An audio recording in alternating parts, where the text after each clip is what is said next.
മുംബൈയിലാണെങ്കിൽ സ്റ്റാലിനാണെങ്കിൽ അലീനയുമായിട്ട് ഷോപ്പിങ്ങിന് പോകുന്നൊരു കാഴ്ചയാണ് പ്രേക്ഷകരെ, പ്രിയ കൂട്ടുകാരെ, നമുക്ക് കാണാനായിട്ട് സാധിക്കുക.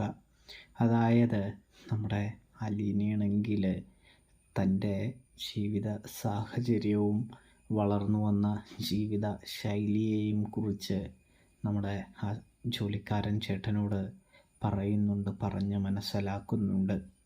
അലീനയുടെ ആ ജീവിത കഥ കേട്ട നമ്മുടെ ജ്യേഷ്ഠനാണെങ്കിൽ വളരെയധികം സങ്കടപ്പെടാനായിട്ടും ദയനീയമായ കണ്ണുകളോടെ അലീനയെ നോക്കാനായിട്ടും തുടങ്ങുകയാണ്. ഇതേ സമയമാണെങ്കിൽ അലീന പറയുന്നുണ്ട്, ദയനീയമായ കണ്ണിലൂടെ എന്നെ നോക്കേണ്ട ആവശ്യകതയോ കാര്യമോ ഒന്നും തന്നെയില്ല. കാരണം താൻ ആ സാഹചര്യങ്ങളുമായി പൊരുത്തപ്പെട്ടാണ് ഇവിടം വരെ എത്തിയത് എന്ന് പറയുന്നു. മോളെ, നിന്നെ ഓർക്കുമ്പോൾ അഭിമാനമാണ് എനിക്ക് തോന്നുന്നത് എന്ന് പറയുന്നു.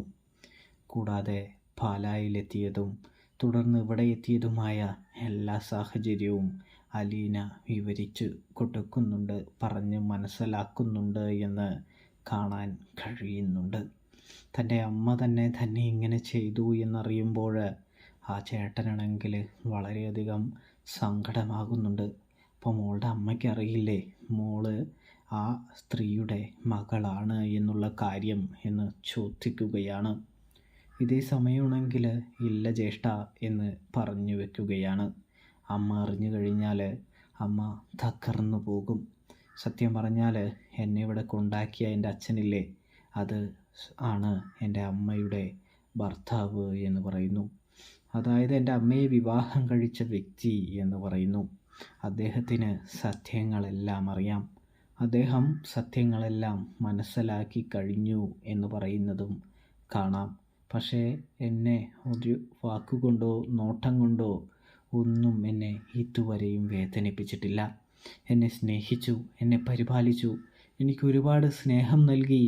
അതാണ് എൻ്റെ അച്ഛൻ എന്ന് പറയുന്നു. അതുകൊണ്ട് തന്നെയാണ് ഞാൻ അദ്ദേഹത്തെ അച്ഛ എന്ന് വിളിക്കുന്നത് എന്ന് കൂടി പറയുന്നൊരു കാഴ്ച കാണാൻ കഴിയുന്നു. ഇതേ സമയമാണെങ്കിൽ മോളെ, സമയമായി.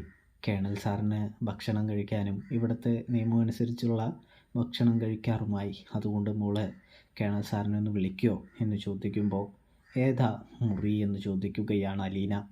അപ്പോൾ മുറി ഏതാണെന്ന് ആ ജോലിക്കാരൻ, ആ ജ്യേഷ്ഠൻ പറഞ്ഞു കൊടുക്കുകയാണ്. ഇതേ സമയമാണെങ്കിൽ ആ ജ്യേഷ്ഠൻ പറഞ്ഞത് പ്രകാരം നമ്മുടെ അലീന തൻ്റെ അച്ഛൻ്റെ മുറിയുടെ അവിടെ എത്തുകയാണ്. തട്ടിയതിന് ശേഷം ജോലിക്കാരനാണെന്ന് വിചാരിച്ച് അകത്തേക്ക് വരാനായിട്ട് പറയുമ്പോൾ അലീനയെ കണ്ടതും സ്റ്റാൻലി ഞെട്ടിപ്പോവുകയാണ്. സ്റ്റാൻലി ഡ്രിങ്ക് ചെയ്തുകൊണ്ടിരിക്കുകയാണ് എന്ന് കാണാം. ആ കാഴ്ച കണ്ട അലീന പതിയെ തിരിഞ്ഞ് നടക്കുമ്പോൾ സ്റ്റാലിൻ അത് അവിടെ വെച്ചുകൊണ്ട് അലീനയുടെ പിന്നാലെ വരുന്നു. എന്താ മോളെ എന്ന് ചോദിക്കുന്നു. ഇതേ സമയം ഭക്ഷണം കഴിക്കാനായിട്ട് വിളിക്കാൻ വന്നതാണ് എന്ന് പറയുമ്പോൾ ആൻ്റപ്പനെ വിളിച്ച് സ്റ്റാലിൻ ദേഷ്യപ്പെടുകയാണ്. നിനക്കറിയില്ലേ ഞാൻ ഈ സമയം മദ്യപിക്കുകയായിരിക്കുമെന്ന്, പിന്നെ മോളെ പറഞ്ഞു വിട്ടത് എന്തിനാണ് എന്ന് ചോദിച്ചുകൊണ്ട് തന്നെ ദേഷ്യപ്പെടുകയാണ് നമ്മുടെ സ്റ്റാലിൻ. ഇതേ സമയം ഞാൻ വന്നതാണ്, ഇവരോട് ദേഷ്യപ്പെടേണ്ട ആവശ്യകതയൊന്നുമില്ല. കൂടാതെ ഈ മദ്യപാനം എന്ന ശീലം അത്ര നല്ലതൊന്നുമല്ല എന്നുകൂടി പറഞ്ഞു വയ്ക്കുകയാണ് അലീന. മദ്യപിച്ചു കഴിഞ്ഞാൽ നമുക്ക് നമ്മളെ തന്നെ നഷ്ടപ്പെടുകയേ ഉള്ളൂ എന്ന് പറയുന്നു.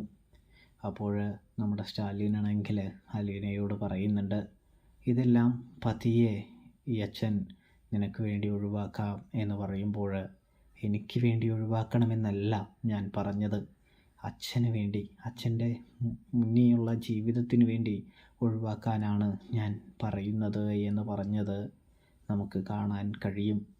ഒടുവിൽ അലീനയോട് സ്റ്റാലിൻ പറയുന്നുണ്ട്, നാളെ നമുക്കൊരു ഷോപ്പിങ്ങിന് പോകണം, അവിടെ വെച്ച് ഒരുപാട് ഡ്രസ്സൊക്കെ വാങ്ങാനുണ്ട് എന്ന് പറയുന്നതും കാണാൻ സാധിക്കുന്നുണ്ട്.